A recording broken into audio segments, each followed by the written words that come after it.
यदि आप अपने जीवन में इस वक्त तराई में से होकर जा रहे हैं, तो हिम्मत रखें, हार ना मानें, परमेश्वर पर निर्भर रहें। तो आप ना डरें, देखिए ये भी टल जाएगा।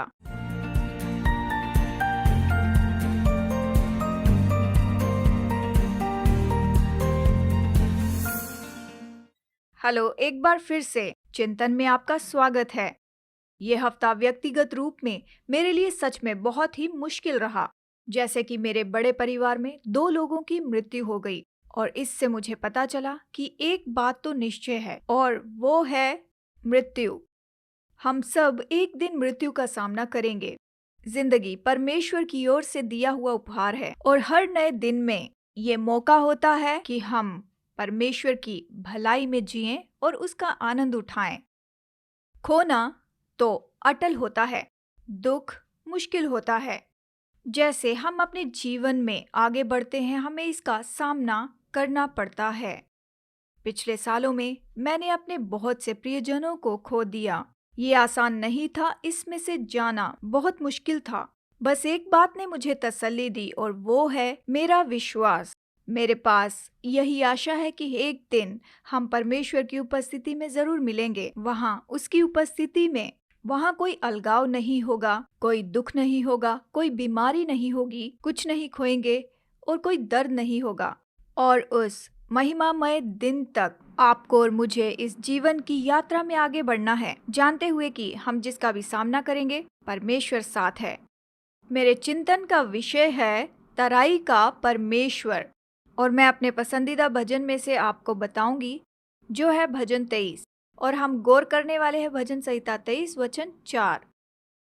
मैंने अपने जीवन में ये बात जानी है, जब हम अपेक्षा नहीं करते तब तराइयां आती हैं और ये हमारे जीवन की यात्रा में तो अटल हैं। तराई 2 पहाड़ों के बीच की ढलान होती है। देखिए, तराई जीवन का वो समय है जब अपने आप को आप सबसे नीचे महसूस किया करते हैं। शायद ये आपके प्रियजन के खोने के कारण हो, शायद निराशा या फिर तलाक के कारण हो, असाध्य रोग से होकर जाना या नौकरी या करियर चले जाना। ये जीवन का शायद ऐसा समय होता है जब एक पर एक चढ़ते जाता है। तराई से होकर जाते हुए आप अंधकार महसूस करें, निराश हों, संदेह करें, खतरे में हो सकते हैं, बेताब हो सकते हैं, थके हुए, हारे हुए महसूस करते हों। जबकि ये पूरी तरह स्वाभाविक है कि इन भावनाओं में से होकर जाए। मैं आपको शाश्वती देती हूँ कि सब खोया नहीं है। आइए साहस रखें, तसल्ली और बल रखें, जैसे हम वचन को देखते हैं। चाहे मैं घोर अंधकार से भरी हुई तराई में होकर चलूं, तो भी हानि से ना डरूंगा, क्योंकि तू मेरे साथ रहता है। तेरे सोटे और तेरी लाठी से मुझे शांति मिलती है। भजन संहिता 23:4। भजन संहिता 23 ये वचन सच में बहुत ही प्यारा वचन है। इसकी सच्चाई हमारे विश्वास के लिए एक बुनियाद है। ये उस सुंदर संबंध के बारे में बताता है जो भेड़ और चरवाहे में होता है, जो परमेश्वर और उसके लोगों में होता है। जिस वचन के भाग को हम देख रहे हैं वो हमें भरोसा देता है कि आप और मैं परमेश्वर के साथ के संबंध से इसे ले सकते हैं। याद रखने के लिए कुछ पॉइंट्स। तराई तो अटल होती है। वचन कहता है जब मैं अंधकार से भरी हुई तराई में से होकर चलूं, ये हमें बताता है कि तराई हमारे जीवन में दी गई है। हम में से हर एक व्यक्ति इसका सामना अपने जीवन में करेगा। जबकि वचन कहता है कि हम उस तराई में से होकर चलेंगे। ये हमें याद दिलाता है कि तराई हमेशा के लिए नहीं होती।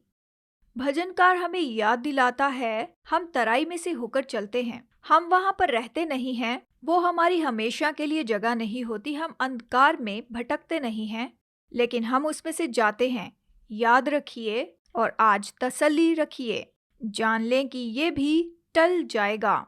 आप चलते हुए उस पार निकल जाएंगे। हम तराई को कैसे प्रत्युत्तर दें? सबसे पहले, डरें मत। दाऊद ने इसे सुंदर तरीके से कहा है, मैं कभी नहीं डरूंगा। और दूसरा अनुवाद कहता है, मैं बुराई से ना डरूंगा। क्यों? क्योंकि तू मेरे साथ है। कई बार हम अपनी तराई को डर के साथ उत्तर देते हैं।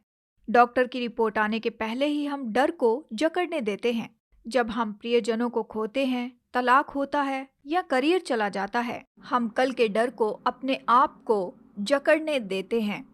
डर अपाहिज करता है। ये हमें परिस्थितियों पर गौर करने लगाता है, इसके बजाय कि हम लोग यीशु मसीह पर गौर करते जाएं। लेकिन आज के दिन ये वचन हमें याद दिलाता है कि हम डरे नहीं, क्योंकि आज हम जिसमें से भी होकर गुजर रहे हैं, हमारा परमेश्वर हमारे साथ है। हम अकेले नहीं हैं। हमारी तराइयों में दूसरी बात हम सीखते हैं कि हम प्रभु पर आधारित रहें।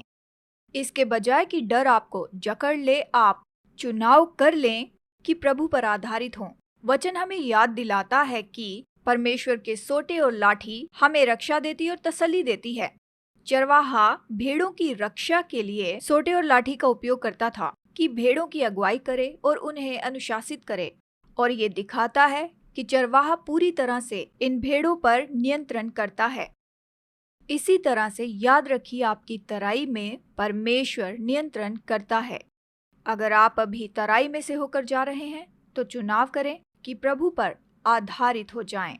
चुनाव करें कि आप बिल्कुल ना डरें। मैंने मुश्किल तरीके से सीखा है कि तराई में जल्दबाजी ना करें। मेरा क्या मतलब है? मुझे लगता है कि हम तराई में फास्ट फॉरवर्ड नहीं कर सकते। तराई में अपने अनुभवों को, कुछ भी हो, हम कितना भी चाहें, हम जल्दबाजी या भाग दौड़ नहीं कर सकते। हमें चलना होगा परमेश्वर के साथ में। मैंने लिखे हुए गीत के शब्द मुझे याद आते हैं। ये बहुत जल्दी मेरी दूसरी सीडी में रिलीज होगा। जब मैंने इसे लिखा तो मैंने ये नहीं जाना कि ये भविष्यवाणी का है कि मैं किन किन बातों में से होकर जाऊंगी। कहीं पर उस अंधेरी रात में मेरा प्राण तेरी महिमा में ज्योति पाता है। कहीं पर उस आशाहीन जगह पर मैं तेरा अनुग्रह और दया वहां पाती हूँ। लेकिन आज भी पहाड़ की चोटी पर मैं तेरे चेहरे को निहारती हूँ, और ये काफी नहीं है। मेरे प्राण की इस गहराई में, इस अंधकार में तू नियंत्रण कर। हालांकि मुझे पहाड़ की चोटी पसंद है, पर तराई में तू मेरी चट्टान है। ये शब्द मैंने तब लिखे मेरी परेशानियों के पहले, 2017 के उस समय में। वो तो मेरे जीवन की सबसे अंधकार से भरी हुई भयानक तराई थी। एक बात मैंने सीखी है कि इन बातों में परमेश्वर तो निश्चय ही मेरे साथ था। ऐसे भी दिन बीते जब मैं प्रार्थना नहीं कर पाई, जब मैं आराधना नहीं कर पाई, मैं जुड़ नहीं पाई, तो भी परमेश्वर मेरे साथ था। मुड़कर देखूं तो मैं ये जानती हूँ कि निश्चय ही ये तराई थी। परमेश्वर ने इस तराई का उपयोग किया कि मैं खिलूं और बढ़ूं। वो नियंत्रण कर रहा था और आकार दे रहा था कि वो जो चाहता है मैं वैसी बनूं। मेरी पेंटिंग का जन्म उस अंधकार के बीच में हुआ। अगर आप उस समय की मेरी पेंटिंग देखें तो आप नहीं जान पाएंगे कि मैं निराशा से लड़ रही थी। वहां पर राख में भी सुंदरता थी। परमेश्वर ने पेंटिंग के द्वारा मुझे जीवन दान दिया, जो मेरा उपचार के जैसा था। जिस समय मैं संघर्ष कर रही थी, उसने मुझे अपने प्रेम और अनुग्रह से ढांप लिया, और इंग्लैंड की एक रिट्रीट के दौरान मुझे चंगाई का स्पर्श हुआ, जिसने सारी निराशा से मुझे आजाद किया चमत्कारी रूप में। आज आप मेरे जीवन पर जो देख रहे हैं वो परमेश्वर का अनुग्रह और उसकी भलाई है। उस तराई ने मुझे सिखाया कि मुझ में सहन शक्ति है और मेरा विश्वास बहुत ही मजबूत है। इसने सिखाया कि परमेश्वर हमेशा मेरे साथ है और उसका प्रेम उस अंधकार में भी आकर मुझे पूरी तरह से छुड़ा सकता है। चाहे मैं घोर अंधकार से भरी हुई तराई में होकर चलूं, तो भी हानि से ना डरूंगा, क्योंकि तू मेरे साथ रहता है। तेरे सोटे और तेरी लाठी से मुझे शांति मिलती है। मेरे दोस्तों, अगर आप अपनी जिंदगी में तराई में से होकर जा रहे हैं तो हिम्मत रखें, हार ना मानें, परमेश्वर की ओर देखें, उस पर आधारित रहें। बल और तसल्ली के लिए उसकी ओर देखें, केवल उसकी ओर देखें, क्योंकि वो आपके साथ रहता है। आप अकेले नहीं हैं। आप किसी भी तरह व्याकुलता को जकड़ने ना दें। प्रभु पर आधारित रहें और आप डरे नहीं। ये भी टल जाएगा। आइए प्रार्थना करें। प्रभु हमारे स्वर्गीय पिता, हम धन्यवाद देते हैं क्योंकि तू पहाड़ों का प्रभु है और तराइयों का भी। आप हमारी पूरी जिंदगी में उपस्थित हैं। तेरा प्रेम हमें घेरे रखता है और आशा तसल्ली देता है जब हम महसूस करते हैं कि अपने बल में हम आगे नहीं बढ़ सकते। धन्यवाद, हम जानते हैं कि तू हमें ना कभी छोड़ेगा और ना त्यागेगा। धन्यवाद, तू हमारा ऐसा परमेश्वर है जो जीवन भर हमारे साथ चलता है। तेरा वचन कहता है कि तू टूटे दिल वालों के समीप रहता है और तू हमारे सारे जख्मों को बांधता है। हमें अनुग्रह और बल दे कि अपनी तराइयों में से होकर जा सकें, कि हम बलवान हों और तेरे ईश्वरी उद्देश्य के लिए तैयार हों। अगर कोई ऐसा है जो इस वीडियो को देख रहा है और तेरा स्पर्श चाहिए, मैं इस वक्त प्रार्थना करती हूँ कि तेरा प्रेम और तसल्ली उन्हें आकर घेर ले। मेरी प्रार्थना है कि तेरी दया उन पर छा जाए और तेरी सामर्थ इन्हें आजाद कर दे। यीशु के नाम में मांगती हूँ, आमीन।